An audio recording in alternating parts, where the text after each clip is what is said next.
They say the loneliest sound in the world is a coyote at midnight. That's a lie told by people who have never heard a man eat supper alone for 11 years in a house built for a family that never came. I know that sound. I heard it every night from the bunkhouse, the scrape of one fork on one plate in a kitchen with 6 chairs. So when the wagon came up the road in October of 1889 carrying a woman with a burnt hand and no wedding dress, I figured I knew how it would end. They always ended the same way. The mail-order brides came. They took one look at the wind and the dust and the silence, and they left on the next wagon east. But this one didn't ask about the bedroom. She asked about the stove. And what Silas Cobb said to her, standing there in his good shirt with his hat in his hands like a man at a funeral, I have carried in my chest for 31 years. I've never told it right. I'm not sure I can now. But I'm 82, and there's nobody left who remembers her but me, and it seems a sin to let that go into the ground. So let me start where it started. Not with her arrival. Everybody thinks that's the start, but it isn't. It starts with a fire. I was pulling a calf out of a bog when I saw the smoke. That's the part people always leave out when they tell it in town. They tell it clean, like a story out of a dime novel, The Lonely Rancher, The Mysterious Woman, The Kitchen. Makes a nice tale for the barbershop. But the truth is I was hip-deep in stinking gray mud on the north end of Cobb's land with a rope around a heifer calf's forelegs and my back screaming like a busted fiddle. And when I looked up and saw that column of black rising off toward the house, my first thought wasn't fear. It was irritation. God's honest truth. I thought, now what? I was 26 years old and I'd been working for Silas Cobb for 2 years, and something was always burning, breaking, dying, or drying up on that ranch, and I'd got to where trouble made me tired before it made me scared. Then I saw how black the smoke was. Black means grease. Black means kitchen. I dropped the rope, left the calf. I've thought about that too, how easy it was to leave a living thing in the mud when something bigger caught my eye. That's a thing about me I never much liked. The house was a half-mile off. I ran it in what felt like a week. By the time I got there, the smoke was pouring out of the kitchen window in a fat rolling column, and Silas was in the yard with a bucket, and he was not moving. That's the thing I remember most clear. He was just standing there, bucket in his hand, water in the bucket, and the kitchen going up not 30 feet from him, and Silas Cobb, 41 years old, 6'2", a man who once carried a broke-legged steer half a mile on his shoulders, was standing in his own yard with his mouth open like a fish. "Silas," I hollered. He didn't turn. I hit him with my shoulder going past, took the bucket right out of his hand, and I went in low under the smoke the way my daddy taught me, and I found the fire. It was the stove. The old Wilcox range, the one that had been in that house since before Silas's mother died, the one with the cracked firebox that he was always going to fix and never did. The chimney flue had clogged with creosote, and the whole back of the thing had bloomed open like a rotten flower, and the wall behind it was going, and the curtains were going, and the flour sack on the counter had caught and was burning in this awful bright way that flour does. I threw the bucket. It did about as much good as spitting. Then Silas came in behind me. He came in like something breaking loose. He grabbed the burning curtain with his bare hand and tore it down and stamped it, and he was making a sound, not words, just a sound, low in his chest, like an animal in a trap. And he went for that stove like he meant to kill it, like it was a man who'd insulted him. And I had to grab him around the middle and haul him back because he was going to burn his arms off. "It's the wall," I yelled at him. "Silas, it's in the wall." He looked at me, and his eyes, I'd known that man 2 years, and I'd never seen anything in his eyes but weather and cattle prices. But right then, there was something in them that I didn't have a name for. Then he said, "Get the axe."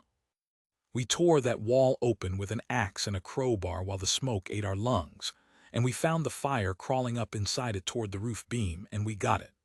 Just barely. We beat it out with wet blankets and hands and boot heels, and by the time it was done the whole east side of the kitchen was gone, black, gutted, open to the sky in one corner where the roof had burned through, and the stove was a dead ruin. And the smell. I'll tell you about the smell. It wasn't just smoke.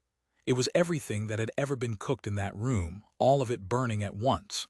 50 years of grease in the wood, coffee that had been spilled and dried and spilled again, some sweetness in it, sugar or preserves, and under all of it something like an old wool coat left too near a lamp. It smelled like a life burning. Silas stood in the middle of it.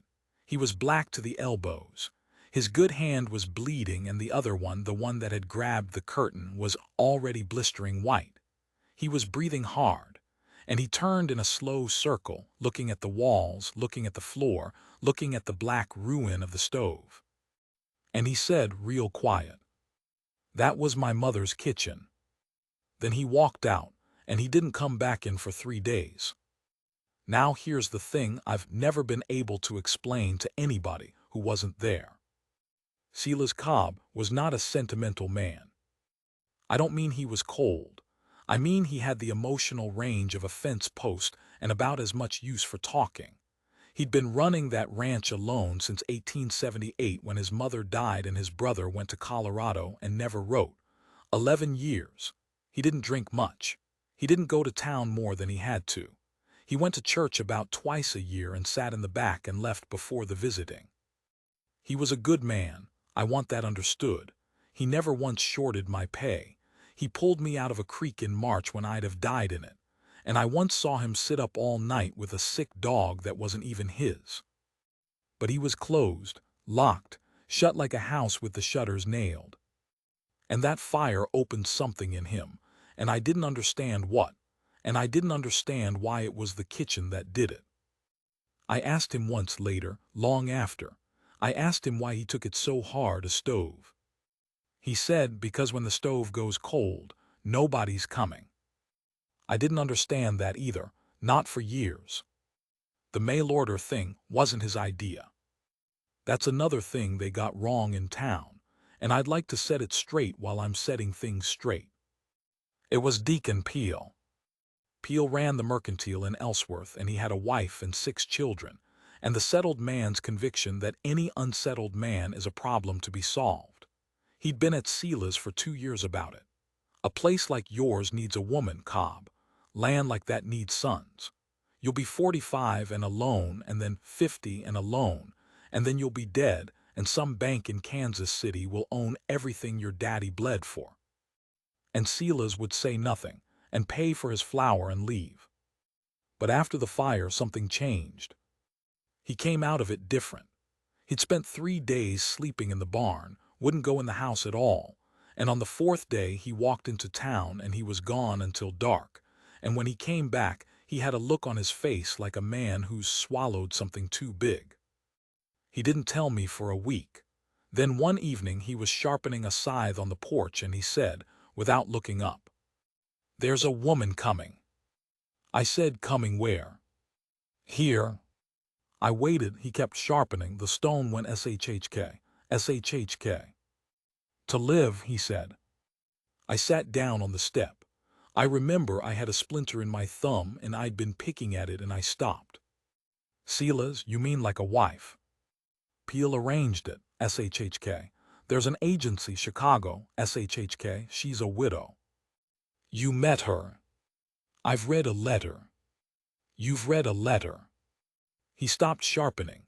He looked at the scythe blade, turning it in the last of the light, and I could see the burned scar on his palm, still pink then, still raw, a rough dark stripe across the meat of his hand where the curtain had taken him. "Cal," he said, "do you know what I ate last night?" "No." "Cold beans, out of the tin, standing up in the barn." He turned the blade over. "Do you know what I ate the night before that?" "Cold beans." "Cold beans." He set the scythe down. "The night my mother died she'd made a peach pie. It was on the sill. It sat there 4 days before I could make myself eat it, and by then the ants had it." He wiped the stone on his knee. "I don't know how to say this so it sounds like anything but a fool talking." "Try." A man can be alone, he said. I've been alone. It's not the worst thing, but a house shouldn't be alone. A house alone rots. It goes bad from the inside. And I have been sitting inside a rotting house for 11 years telling myself I was fine because the roof didn't leak. He picked up the scythe and stood. Then the roof leaked, he said. Then the roof burned. And he went inside. She came on the 14th of October. I want to describe her right, and it's hard, because everybody who's told this story since has made her out to be either a saint or a beauty, and she was neither. Her name was Naomi Trask. She got down off Cletus Barrow's freight wagon in the yard at about 4 in the afternoon with the light going long and gold and the cottonwoods dropping yellow, and she was, I'd guess, 35, maybe 40. She was not tall. She had a strong, square kind of face, not pretty, the kind of face that would look right on a woman who'd been through something. Dark hair with gray in it, pinned up hard and coming loose. A gray dress, good once, worn thin at the elbows. And her right hand was wrapped in linen to the wrist. I noticed that right off because she used the left for everything, climbing down, taking her bag, shading her eyes. She kept the right one close to her body, tucked, the way you'd carry something breakable. She had one carpet bag. That was all. One bag, and I could tell by how easy she swung it that it wasn't full. Silas came out of the barn. He'd put on his good shirt. He'd shaved. He'd combed his hair with water and it had dried funny and stuck up in the back, and I have never in my life felt so sorry for a man as I felt for Silas Cobb, standing in that yard with his hair sticking up in the back. He walked over. He stopped about 6 feet from her. He took his hat off. Neither of them said anything for what felt like a full minute. Then she said, and her voice was low and flat and had some city in it, some east in it, she said. "You're Cobb." "Silas." "Silas," she nodded once. She looked past him at the house. And I watched her see it, the black scar up the east side where the fire had come through the roof, the boarded window, the whole ugly wound of it. Silas said, "There was a fire." "I can see that." I'm fixing it. The kitchen's not," he stopped, started again. "The kitchen's not usable presently." "No," she agreed. "I don't imagine it is." Cletus Barrow was watching all this from the wagon seat with his mouth open. I wanted to throw something at him. And then Naomi Trask did a thing that I did not expect, and that Silas did not expect, and that no one in the state of Kansas would have expected. She walked past him. She just walked around him, carpetbag in her left hand, up the porch steps and in the front door. Didn't ask, didn't wait. Silas turned and watched her go and then looked at me, and I have never seen a grown man look so much like a boy. I shrugged. He went in after her. I followed. I'm not proud of it. It wasn't my business. But I followed, and I stood in the front room doorway, and this is what I saw. She was standing in the burnt kitchen. She'd gone straight through the house to it, hadn't stopped to look at the parlor or the stairs or anything. And she was standing in the middle of the char and the ash with her back to us, and the late sun was coming in through the hole in the roof and lighting all the dust up gold. She wasn't crying, she wasn't horrified. She was looking. She looked at the ruined stove. She looked at the black wall and the exposed studs. She crouched carefully, keeping the bandaged hand out, and she put her left palm flat on the floorboards and pressed, testing them. They didn't give. She stood up. "Subfloor's sound," she said. Silas said, "Oh, ma'am." "The joists, they're not burnt through, the floor's sound." She turned around. "You'd need a new range, a new flue, sheathe that wall, replaster, new roof over that corner, 2 weeks' work if you had help and money." Silas stared at her. "I have help," he said slowly. "Money's thinner." "How thin?" He didn't answer for a second. I think because no one had asked him a direct question about his money in 11 years, and he didn't know how to lie about it. "There's cattle," he said. "There's no cash." "Then you sell cattle." "Ma'am, it's October. I sell in the spring or I sell at a loss." Then you sell at a loss, she said. Or you spend the winter eating cold beans in a barn, and I can smell on you that you already are. Silence. Cletus Barrow outside said who, very quietly, and I could hear him because that's how quiet it was. Silas's jaw moved, just once. And then, I swear this, the corner of his mouth twitched. You've been here 4 minutes, he said. 5. 5 minutes. I have a good nose, she said, and I have been in a great many houses where a man was living alone. And they all smell the same, and the smell is give up. She set her carpetbag down on the burnt floor. Mr. Cobb, she said, may we speak plain? I'd be grateful. I'm not going to marry you. I want you to understand what those words meant in a yard in Kansas in 1889. She had come out on a freight wagon 800 miles on a contract. She had no money, I found that out later.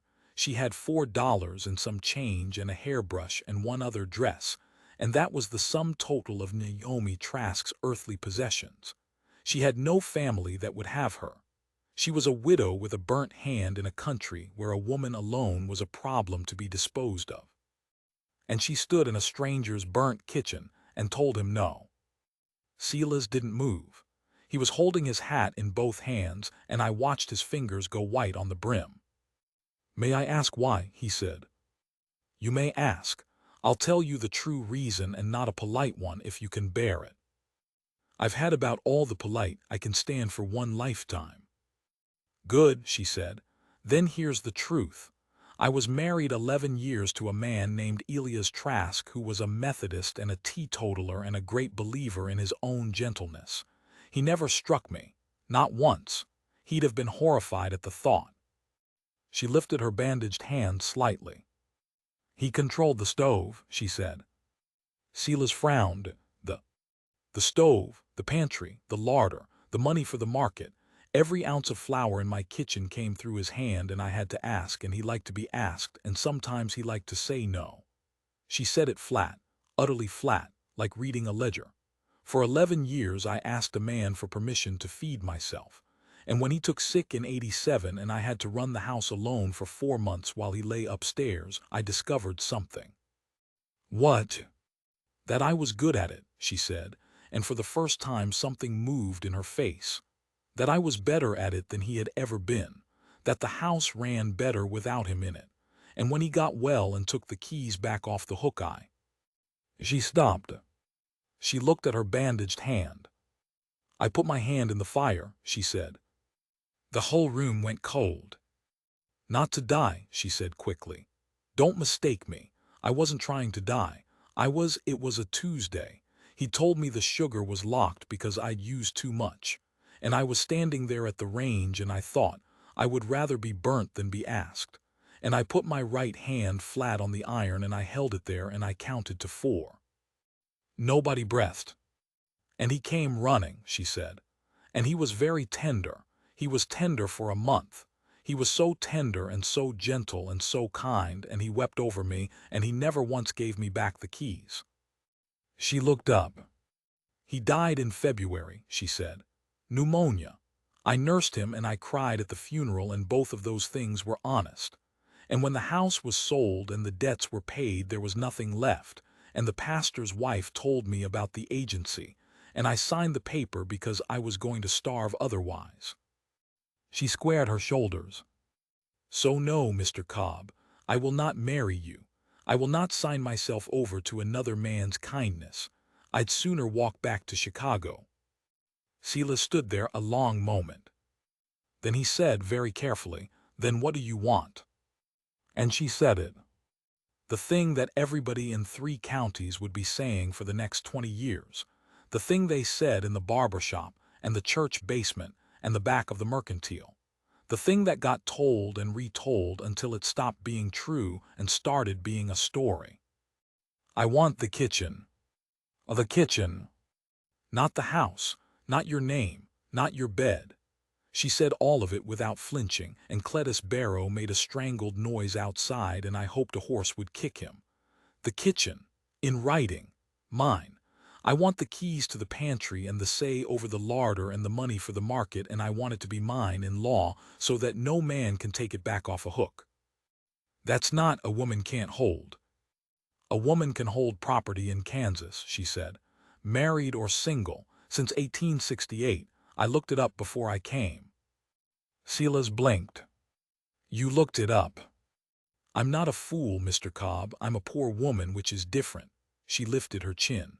I'll cook. I'll cook better than anything you've had in your life, and I'm not bragging, I'm stating a qualification. I'll keep the house. I'll do it honest and I'll do it hard. I'll earn my keep 3 times over, but I will not do it as a wife. I'll do it as. She hunted for the word. As a tenant, she said. As a woman with a trade and a door she can close. The sun was almost gone. The gold had gone red and it was coming through the hole in the roof and lying across the burnt floor between them like something spilled. Silas Cobb looked at that ruined kitchen, at the dead stove, at the black wall. And I watched him understand something. I didn't know what it was then. I was 26 and I thought I was watching a man get insulted. I thought there was going to be shouting. I braced for it. He put his hat on the counter. He rubbed his face with both hands, with the burnt one and the whole one. And when he took them away, he looked 10 years older and about 40 pounds lighter. And this is what he said. This is the thing I've carried 31 years. He said, "Ma'am, I've had this whole house to myself for 11 years, and I have never once felt like I owned any of it." She didn't say anything. "Every night," he said, "I eat at a table my father built for 6 people, and every night I take one plate down off a shelf with 11 other plates on it, and I have got so I set the fork down soft, because the sound of it is—" He stopped. His voice had gone somewhere he hadn't meant to send it. "I've been keeping a house," he said, "the way you keep a grave, tidy, and I couldn't figure out why I hated it. And then the stove burned and I stood in the yard and I could not make my arms work, and I've been trying since to understand why, and I think I do now." He looked at her. "Because as long as it was cold," he said, "it was nobody's, and now you want it." He picked up his hat again, turned it once in his hands. "You can have it," he said. Naomi Trask's face did not change. But her left hand, the good one, the one that had been holding her elbow, came loose and dropped to her side, and I saw it shaking. "In writing," she said. "In writing, Peel can draw it. He's a notary and he owes me for a horse." Silas's voice was rough. "Kitchen, pantry, larder, keys, yours. If you leave, it comes back to me. If I die, it stays yours as long as you want it. That fair?" "That's fair." "Then there's terms on my side." Her chin came up. "Name them." "1," he held up a finger. "You eat at the table. Not in the kitchen, not standing up, not after I've gone. At the table with me, every night you're able." She stared at him. "That's your term." "That's my term." "Why?" And Silas Cobb, who did not talk, who had not said this many words at one time in the entire 2 years I had known him, said, "Because I don't want the food, ma'am. I've got food. I want the sound." She was quiet a long time. Outside, one of the horses stamped. The wind came up and went through the hole in the roof and stirred the ash on the floor, and it lifted and turned and settled. "And the second term," she said. "There isn't one." He put his hat on. "That's the whole of it." Then he did a thing that surprised me more than anything else that day. He put out his hand, his right hand, the burnt one, the palm crossed with that raw dark stripe, and he held it out to her. And she looked at it. And she understood. She reached out with her right hand, the bandaged one, the one she'd been carrying like something breakable, and she unwrapped it. Right there.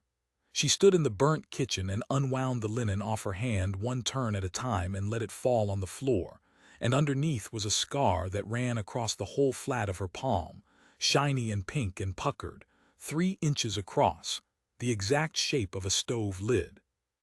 She put her scarred hand in his scarred hand. Neither of them shook, they just held on. And Silas said, "It's a bad stove." And Naomi said, "It was a bad stove before it burnt." And she laughed. It came out of her like something breaking loose. One hard, startled bark of a laugh, like she'd surprised herself. And she put her free hand over her mouth like a girl. And her eyes went bright and wet, and she blinked hard and got hold of herself in about 2 seconds flat. But I saw it. And Silas saw it, and something in his face just gave. Cletus Barrow drove off around 6 with the whole story already assembling itself in his head. And by Sunday, it was in every kitchen in the county. And by Christmas, there wasn't a soul in Ellsworth who hadn't heard that Silas Cobb had brought a woman out from Chicago who'd refused to marry him and demanded a kitchen instead. And what did that tell you about a man? They laughed about it. I want that written down too. They laughed. At him and at her.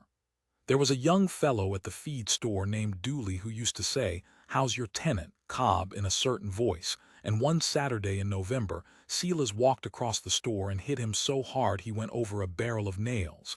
And then Silas paid for the nails, and then he walked out, and he never said a word about it to anybody, including me. And Naomi never knew. I never told her. I don't know if that was right. We started on the kitchen the next morning. Silas sold 30 head at a loss in the 3rd week of October, and I know for a fact he took $140 less than he should have. And when the money came, he laid it on the table and pushed it across to her and said, "That's the range and the flue. Order what you want." She counted it twice. "This is too much." "Order what you want," he said, and left. She sat there a long time with her hand on that money. Then she got a pencil. She ordered a home comfort range out of the catalog. Cast iron, 6 lids, a warming oven, a reservoir on the side for hot water, and it weighed 900 pounds, and it took 4 men and a block and tackle to get it through the door. She stood in the yard while we hauled it, and she did not say one word. But when it was in, when it was set on the new brick pad and the flue was up and the wall was sheathed and plastered and the roof was closed and the whole east end of that kitchen was raw new pine that smelled like sap.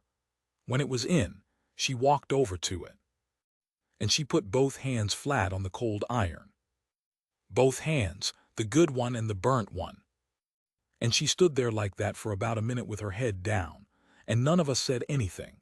And I looked at Silas, and Silas was looking at the floor with his jaw locked so tight I thought he'd crack a tooth. Then she said, "Cal, bring me kindling." And I did. She lit that stove on the 9th of November, 1889, at about 4 in the afternoon. She built the fire herself, wouldn't let anybody touch it. She laid it careful, the way you'd lay a fire you meant to keep, and she struck the match on the iron and she held it a second, just a second, with her scarred hand about 4 inches from the flame. Then she lit it and shut the door. And the fire caught, and the iron began to tick as it warmed, and the whole kitchen filled up with that smell of new fire in a new stove. And Naomi Trask stood there with her arms folded and watched it, and she did not cry, and she did not smile. She just watched it, like a woman watching a door open. We ate at the table that night. She made a chicken, that's all. A chicken and potatoes and biscuits, and there was nothing fancy about any of it, and I have eaten in restaurants in Kansas City since, and never once had a meal like that one. She sat at one end, Silas at the other, me on the side because he made me, and I felt like a fool and I was glad to be there. Nobody talked much. There was the sound of forks, 3 of them. And about halfway through, Silas stopped eating. He just stopped. He set his fork down and he sat there with his hands in his lap looking at the middle of the table where the biscuits were, and his face did a thing I can't describe. Naomi looked up. "Is it wrong?" she said, and there was something under her voice, something sharp and old and afraid, a woman who'd spent 11 years waiting to be told the food was wrong. "No," he said. Then, "It's the sound," he said. And he picked up his fork and he went on eating. That was the first night. There were about 11,000 more. Now here is where I have to tell you that this is not a story about two lonely people who found each other and were happy. And if you were hopping for that, you should stop reading, because that's a different story and it's a nicer one, and it isn't the one that happened. They weren't happy. Not for a long time, not for years. They were two people who had been ruined in different rooms, and they had no idea what to do with each other. And there were things in that house that took a decade to work loose, and some of them never did. There was the winter she wouldn't speak to him for 19 days over a locked door, and I'll tell that. There was the night in '93 when a man came up the road from Chicago claiming to be Elias Trask's brother, with papers, and what Naomi did with the meat cleaver, and I'll tell that too. There was the child. I'll tell that last. But there's one more thing about that first night, and then I'll stop for now. After supper, Silas went out to check the stock, and I helped Naomi carry the dishes, and when we got in the kitchen she stopped. She stood in the doorway looking at the room. The new pine, the big black range still ticking with heat. Her keys peel had brought the papers out that week, all signed, all legal, the kitchen, pantry, and larder of the Cobb homestead, held in fee by Naomi Trask. Widow, her keys were hanging on a nail by the door where she'd put them. She looked at them a while. Then she took them down. And she put them in her apron pocket, and she patted the pocket flat, and she said, mostly to herself, "Nobody's asking." And she started washing dishes. I went out. I stood in the yard. It was cold and clear, and the stars were out hard the way they get in Kansas in November, and I could see the kitchen window lit up yellow from inside, and I could see her moving back and forth in it. And I could see Silas. He was standing by the barn, just standing there in the dark, not working, not going in. Looking at the window. He stood there a long, long time. I don't know what happens to that kitchen when she goes. Ruth wants it. Ruth and Selena with the temper. She's already said. She wants the range, the whole 900 pounds of it, hauled to Kansas and set on her floor, and she said it in that way of hers that means it's already decided. Naomi hasn't answered. I think she's afraid to. I think, and I could be wrong, I've been wrong about that woman for 31 years running. I think she's afraid that the second she says yes, she's admitting there's an after.